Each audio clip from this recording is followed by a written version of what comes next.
মানুষ মানুষের জন্য, জীবন জীবনের জন্য, আপনার একটু সাহায্যের জন্য যদি একটি প্রাণ বেঁচে যায় বা একটি মানুষের যদি উপকার হয়, এর থেকে উপকার কিন্তু আর কিছু হতে পারে না। আজকে নতুন একটা ভিডিও নিয়ে এসেছি ব্যতিক্রম ধর্মে। আমার পাশে যে ভাইটাকে দেখতে পাচ্ছেন, তার দুইটা চোখ প্রায় 50%-এর বেশি কিন্তু ড্যামেজ হয়ে গেছে, আরো দিন দিন খারাপের দিকে যাচ্ছে। এই অবস্থায় তার পেছনে প্রায় 3-4 লক্ষ টাকা খরচ হয়ে গেছে। আগামীতে এখনো 4 থেকে 5 লক্ষ টাকা লাগবে তার চোখগুলো অপারেশন করার জন্য। আর এই অবস্থায় কিন্তু তার ফ্যামিলির পক্ষে আর খরচ বহন করা সম্ভব হচ্ছে না। আর এই মুহূর্তে এখন আপনাদের কাছে আমরা এসেছি, যে যতটুকুই পারেন, দেশের বাইরে আপনারা যে যতটুকুই পারেন তার এই বিকাশ নাম্বারে দিয়ে কিন্তু পাশে দাঁড়াতে হবে।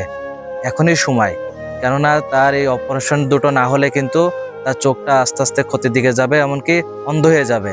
একটি মানুষকে বাঁচানোর জন্য, তার চোখের আলোটা ফিরিয়ে দেওয়ার জন্য আপনাদের কাছে বিনীতভাবে অনুরোধ করছি, যে যতটুকু পারেন তার এই বিকাশ নাম্বারে দিয়ে সহযোগিতা করুন। আর আপনি যদি না দিতে পারেন, আপনি একটি শেয়ার করে দিন। আপনার একটি শেয়ারে হয়তো এই ভিডিওটা সেই মানবদরদী প্রেমীর কাছে গিয়ে পৌঁছাবে।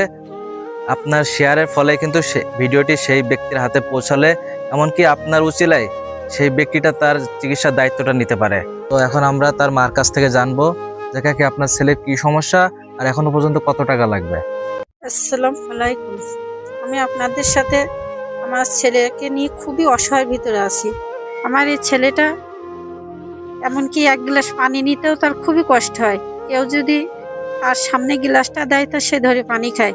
সে এমনই অসহায়, সে পৃথিবীর আলো দেখতে চায়। আমরা খুবই অসহায় হয়ে, মানে আমাদের এমন অর্থ নাই যে আমার ছেলেকে আমরা চিকিৎসা করব। অনেক চেষ্টা করেছি, কিন্তু আজ আমরা ব্যর্থ হয়ে গেছি, আমাদের সেই উপার্জনটা নাই। আপনাদের কাছে আমি একটু সাহায্য চাই আমার ছেলেটার জন্য। যে যতটুকু পারেন একটু এগিয়ে আসেন, যে সে যেন পৃথিবীর আলোটা দেখতে পায়। আমি অসহায় আপনাদের কাছে বলছি, আপনাদের কাছে আমি একটু সাহায্য চাই। আপনারা যদি কেউ নাই পারেন, তাহলে এইটা ভিডিওটা আপনার অন্য কাছে পৌঁছে দেন, তারা যেন এটা শেয়ার করতে পারে, সাহায্যের হাত আমার দিকে আগিয়ে দিতে পারে। সেই জন্য একটু চেষ্টা করেন, সবাই আপনার একটু সাহায্য করেন।